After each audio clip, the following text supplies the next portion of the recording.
Bismillahirrahmanirrahim, dear viewers, Assalamu alaikum. I'm your host Faisal Raza Khan and you are watching Foresight. Viewers, today we are witnessing a changing Pakistan.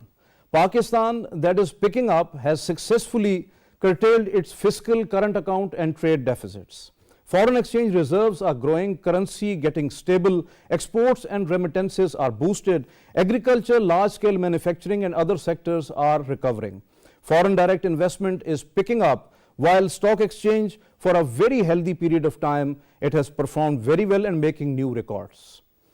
Though there are lots of hiccups and hurdles still exist, but overall economic indicators are promising. Hopes are positively alive that Pakistan's economy is going to be stable as soon as possible, along with the life of a common human being.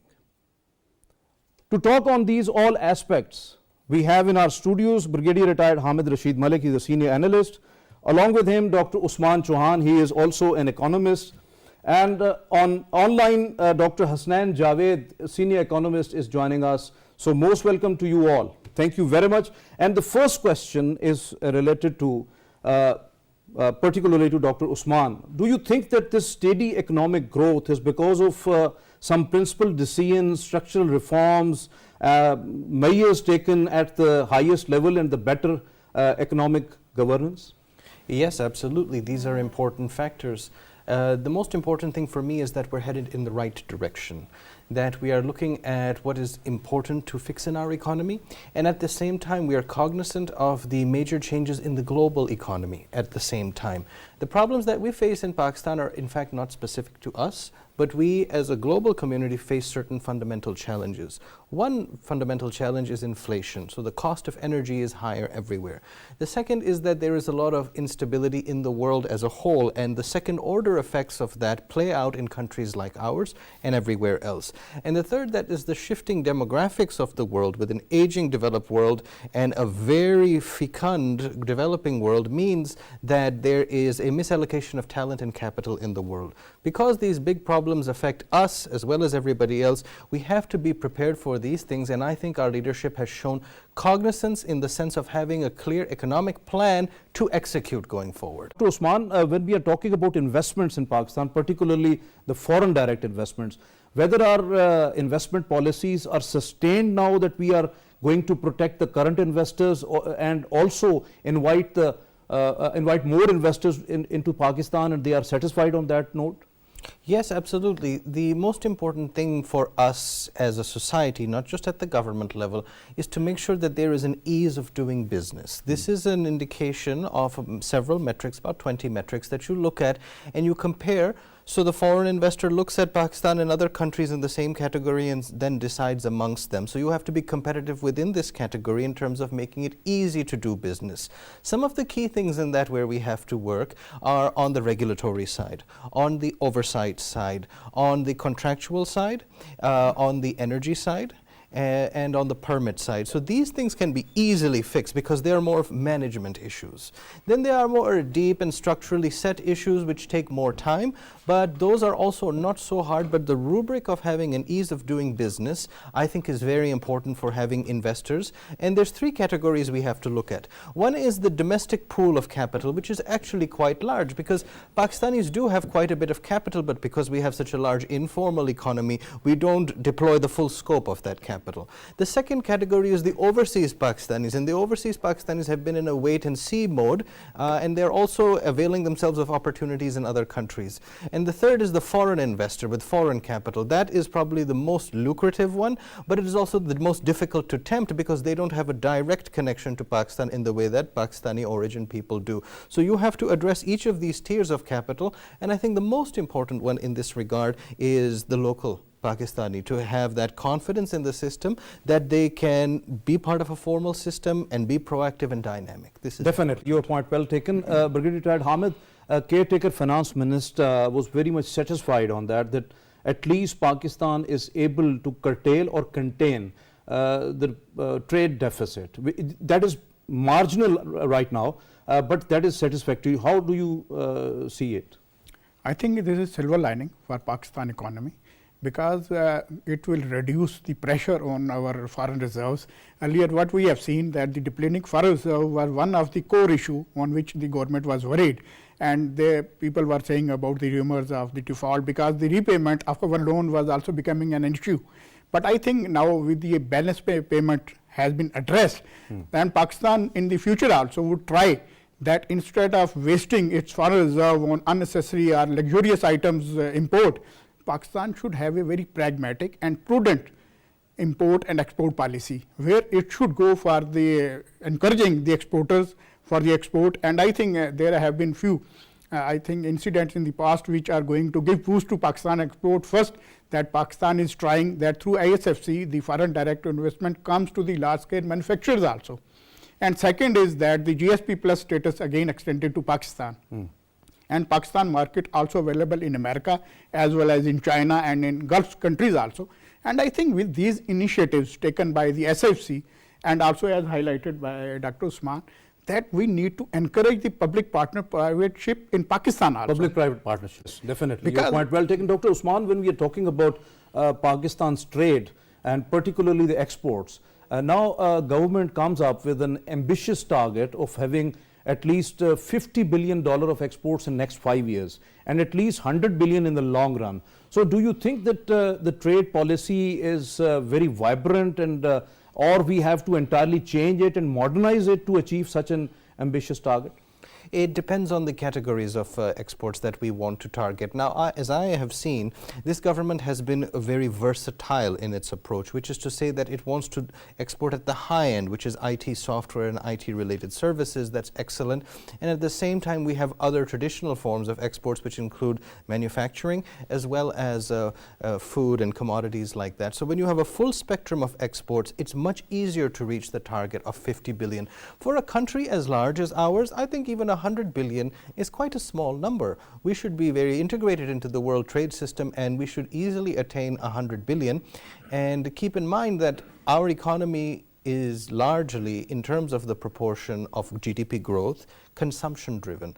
But instead we need a larger portion of investment and we need a larger portion of exports. And given that we are the world's 5th biggest country, I would imagine that we should have the 5th biggest dollar value of exports. So, Dr. Usman, when we are talking about, as you have rightly mentioned about cost of doing business, as Dr. Hasnan mentioned, that policy rate is 22%. So what's the reason behind? Because it is actually discouraging the internal investor as well and the external investor as well. So how do you see this particular time? Why State Bank is too cautious on that approach? I'm very glad that you asked this question because it's very fundamental to economics in general. That when you plan out a future investment, you have a discount rate. That means the risk-free rate plus some additional risk premium. Now, if your basic discount rate is so high, you are better off taking your capital and parking it in the bank and getting 22% for free. Why would you undertake any risks? Why would you undertake any effort? So the fact is that when your discount rate is low, then you have an incentive to go out and find better opportunities. And because the risk-free rate is so high right now, it is a response, in fact, to the inflation being so high. Inflation being so high means that everything is so costly in general that people's economic drives are not incentivized. And as Dr. Hasnan said, a policy rate of about 8 to 10 would make sense for an emerging market. Even that is high by world standards, but for an emerging market it makes sense. And especially for a country that is not energy producing, we actually import a big portion of our energy, is a big portion of our import bill, is about 30%. That means that we have embedded that, we import that inflation into our system because oil is more expensive. And oil is also more expensive because of global conflict, because of global confusion. So our discount rate is a measure by the State Bank to keep in mind that inflation is so tough, and right now they had an opportunity to lower it, but they're being cautious. It is good for a emerging market bank to always, a central bank to veer on the side of caution because uncertainties in the world are so great, and then domestic uncertainties in emerging markets tend to be high. Yeah, there is a need to have some sort of reforms at the grassroots level if we intend to enhance our exports. When you're talking about GSP plus, like generalized scheme of preferences as given by the European Union, and that is going to be extended after 31st of December. But do you think that we are used to such preferences, trade preferences, and we want to have some sort of quotas internationally, globally? Why not a competitive export? Why not to have, again, export diversification? Because some of the products which are competing internationally, but we are not adding into that some value-added products as well. I think this is an excellent point. It's really at the core of our mindset as a society that we like to have comfortable, cozy niches and just sit in them and have somebody else pay for the cost of that. So having a competition with the world would be the best thing for us. When you look at our domestic economy, you see that there are many types of monopolies that have been essentially giving us the same product for at least 50 years. You have the same soap as you did 50 years ago. You have the same cars as you did 30 years ago. The rest of the world has moved far beyond that in the technology, in the service quality, and we're still getting the same thing. So our domestic consumer is having the same thing as before, not getting some more value, and these monopolies therefore have no incentive to go out in the world and do market research and export to them because they're happy selling the same thing they did for decades at a time. So having a competition with the rest of the world, and even within our region is a very competitive region now, Asia as a whole. If we have a real competition and we remove the preferences and other subsidies and comfort zones that we have given to our monopolies, they would realize what it really takes to compete, and some would rise and some would fall. And the ones that would fall would be good for us because we are subsidizing them. You look at the term we use for this, infant industries, but some of these industries are 50 years old. Can you deal with a 50-year-old infant? I don't think you should. So that's what I think. Dr. Usman, as Dr. Hasnan said about SOEs, state-owned enterprises, these are the burden at national exchequer, and we are pumping in money from the billions of rupees every year. So how do you see that one? Either the privatization is inevitable right now and we have to go on with that. Number two is that there are lots of saying that we have to go on with the tax reforms, particularly taxing the huge sectors and the elite, particularly in Pakistan. But that is not coming to reality. Why it is so? Two important questions that you've asked. I will tackle the taxation one first. A good taxation system has certain principles. It should be a fair system, it should be neutral, it should be efficient, it should be simple, it should be rational, among others. If I asked you the same question, you would probably say that our system doesn't reach any of those goals, and that is true. Above all, it is compressing the salaried class, people like us sitting here, and it is supremely unfair. There are big sectors of our economy that are undertaxed. Agriculture is one, retail is another. And the fact is that and real estate being a third. So if we don't tackle these three large portions of our economy, we already created distortions.